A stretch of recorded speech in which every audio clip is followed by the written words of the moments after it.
What is going on, YouTube? Lex Express checking in with a WrestleMania results, thoughts, review. Let's start off with the Sheamus, Big Show, Randy Orton match versus The Shield. Now, that match was actually really entertaining, nice back and forth.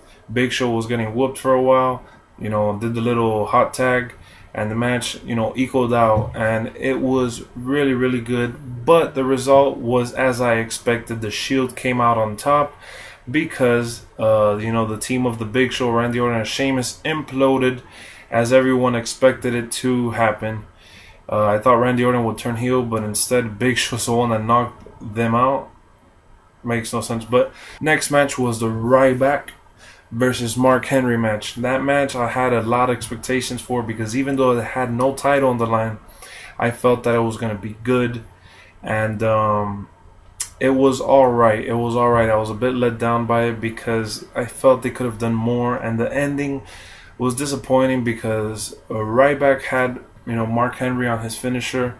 Mark Henry held onto the rope and fell on Ryback, and somehow that made Ryback get unconscious. And on Mark Henry's like 500 pounds, but Mark Henry's walking out of the ring, and then he decides to do like a little overkill to Ryback, turns back, and by then Ryback is already healed enough to do his finisher. I know wrestling is fake, but goddamn.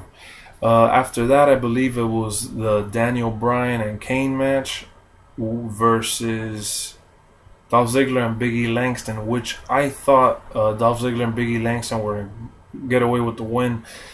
But hell of a match, it was pretty long and pretty good, entertaining match. Daniel Bryan did his thing out there, Kane did his thing, and even though AJ tried cheating, Kane wasn't having it, and they won the match. So pretty good. The whole arena was saying yes, yes, yes. Then came the Fandango versus Chris Jericho match. That match was actually pretty good.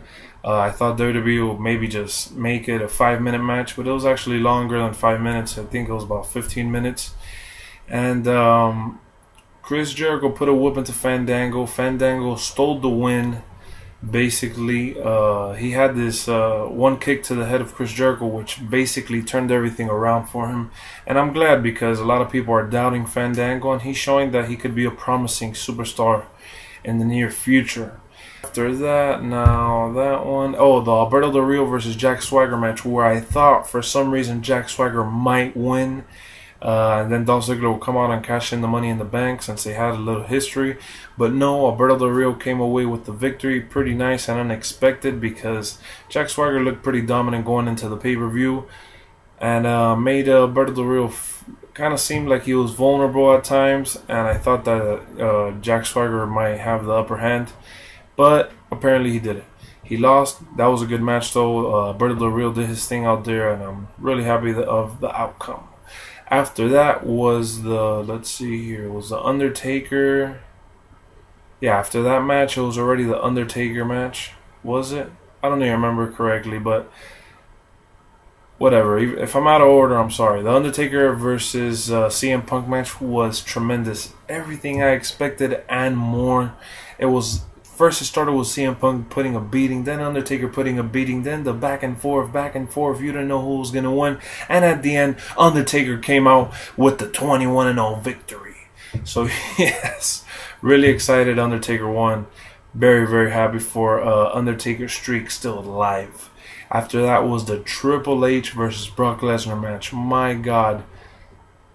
Unexpected and very good. It was not boring at all. I thought it had a chance of being boring, but since they did the no holds barred, they went all out and they whooped each other's ass like there's no tomorrow.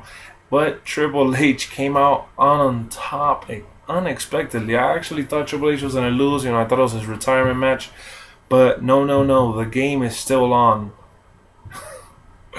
Good match though, for real. The next match after that was John Cena versus The Rock. Now that match, like I said, I'm on 24 hours of no sleep. By the time that match came on, I was a little bit tired. That match took real long to take off. Started off really boring, and I was like, oh my God, like I was kind of dreading the match. And The Rock is like my favorite wrestler and shit from when I was a kid. So watching that match was like a bittersweet feeling, because I was kind of getting bored, and I couldn't believe I was getting bored. But after a couple minutes of the match, you know, teasing the John Cena Rock rivalry or whatnot, it took off. And when it took off, my God, it never looked back. And that's where the excitement was at. Hell of a main event. I wanted The Rock to win, but I knew John Cena just had to win. It wouldn't make sense for The Rock to win storyline-wise.